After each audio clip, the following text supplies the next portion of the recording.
Hello everyone and welcome to another edition of NEC On The Run. I'm Kyle Turner with NEC Front Row and we're talking men's basketball today with the NEC Hoops guru, Ron Ratner. Ron, thanks for joining me today. It's great to be back. It was a terrific week of basketball last week. I'm excited to break it all down. All right, let's jump into some NEC headlines.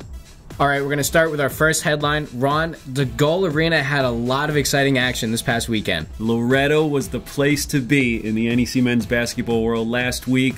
The fans got their money's worth, but they also ran the gamut of emotions, from the ecstasy of Friday to a really tough ending on Sunday.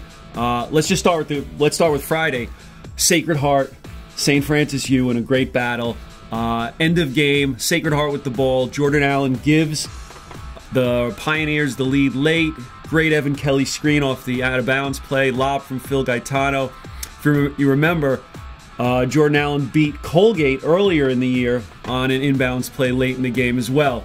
So then, no timeout. I like that. They Red Flash take the ball up the court. You have Greg Brown very calmly moves it up, takes it to the rim, misfires, but who's there? Earl Brown. Superstar Earl Brown, as he's falling down, hits it at the buzzer, sends the Gull Arena into a frenzy. Play winds up number 4 on SportsCenter that night. All right, now we fast forward 2 days later. More drama at the Gull, and maybe some deja vu as well for the fans. St. Francis U, St. Francis Brooklyn playing for a share of first place with Bryant. It's a great game. Trailing by 1. St. Francis U's Greg Brown has the ball in his hands again. He takes it to the rack, gets fouled, makes both his free throws. Now it's St. Francis Brooklyn's turn.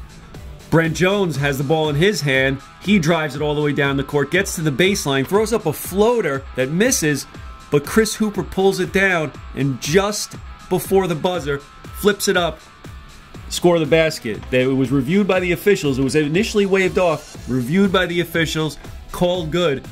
And just like that, you have what we said before, the agony and the ecstasy at the Gull Arena last weekend.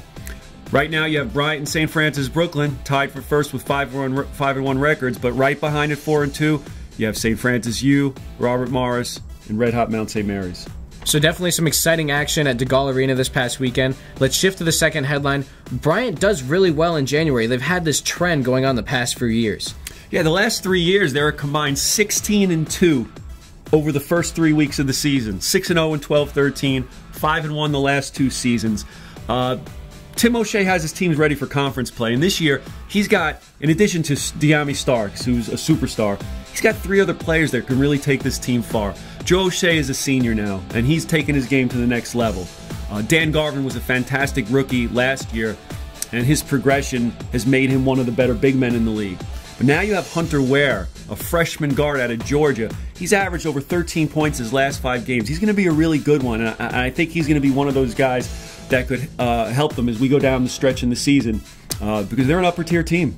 Some players for the Bulldogs have definitely stepped up when they needed to. Let's shift to the next headline. Let's look at some milestones. Yeah, I'm a numbers guy. I like talking about these kind of things. So shout out to Sacred Heart's Evan Kelly, senior guard. He became the 201st player in league history to reach 1,000 career points. He did that on Sunday at Robert Morris. While we're talking about Robert Morris, how about Lucky Jones became the Colonials' all-time rebound leader last Friday? He passed Anthony Dickens and former NEC Player of the Year Tony Lee, a 6-footer and one of the greatest rebounders ever at 6 feet tall. They each had 751 rebounds.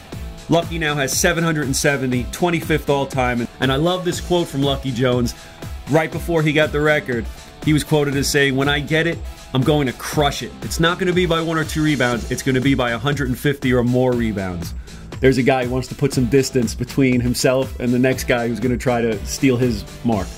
All right, Ron, you definitely like seeing players have that attitude where they're going to get something, they're going to go for it. You like talking numbers. Let's look at NEC numbers. Who do you got this week?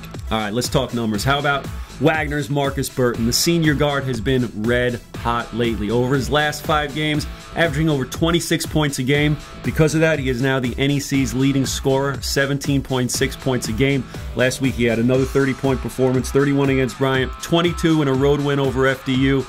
He is on fire right now, and he's only 89 points away from becoming an 1,000-point career scorer. Well, good luck to Marcus Burton as he continues his journey to 1,000 points. Now, let's look at an NEC Spotlight performance. Who's your Spotlight performer this week? I'm going with Brent Jones, the NEC Player of the Week from St. Francis, Brooklyn. What a game he had on ESPNU last Friday against Robert Morris. A 68-63 win for the Terriers. He had 23 points, 4 rebounds, 6 assists, and 2 steals. And it was how he did it. 21 of those 23 came in the second half, and he was nearly perfect. He made 6 out of 7 field goal attempts, hit all 4 of his 3-point attempts. He was fantastic. Led him to a big win out in Western PA. I also want to give an under-the-radar honorable mention. Junior Robinson of Mount St. Mary's only had 12 points and 5 assists against LIU Brooklyn on Saturday. But he was so big down the stretch. Mount was down 21 in the first half, 17 in the second half, and Junior Robinson hit big shot after big shot and made pass after great pass to lead the Mount to victory. Their 4th straight. They're now 4-2. Junior Robinson is going to be another freshman that will be heard from this season. All right, Ron, now it's time to take a Twitter timeout. What's buzzing on social media out there? Well, Kyle, Robert Morris's Marquise Reed is for the 4th time the NEC Rookie of the Week. And Craig Meyer from the Pittsburgh Post-Gazette, one of our great beat writers, he's taken notice with this tweet. Robert Morris's Marquise Reed is named NEC Rookie of the Week. Based on my rough count, it's the 29th time he's gotten the honor this season. And I can't blame him for feeling that way. Marquise Reed is a freshman, but he is 6th in the NEC in scoring, 5th in field goal percentage. He's averaged over 17 points a game in his last 11 contests. He's just been terrific for Robert Morris. Ron, let's look at the TV matchups. Break them down real quickly for me. All right, this Thursday on Fox College Sports and ESPN3, we have Fairleigh Dickinson at Sacred Heart, 7 p.m. 2 teams better than their current NEC records would indicate. Then we're back on Saturday, 2 big games Saturday. First, we have Robert Morris at St. Francis, Brooklyn in a rematch of the game we saw last week that was so good. This one's going to be 4 p.m. on ESPN3. Everybody gets a dinner break. Then 1 hour later, 7 p.m., Wagner at Central Connecticut from Dietrich Gymnasium. Our first MSG game. It'll be on MSG Plus and Fox College Sports. All right, certainly look forward to that rematch between St. Francis Brooklyn and Robert Morris. All the TV games are always exciting. Now, fans, we're going to show you the NEC Front Row schedule. Remember, all these games can be streamed live on necfrontrow.com, free of charge, and iOS users can download the NEC On The Run app on their iPad or iPhone. That's all we have for this edition of NEC On The Run. I'm Kyle Turner for NEC Front Row. I want to thank Ron Ratner for being with me today, and we'll see you next week.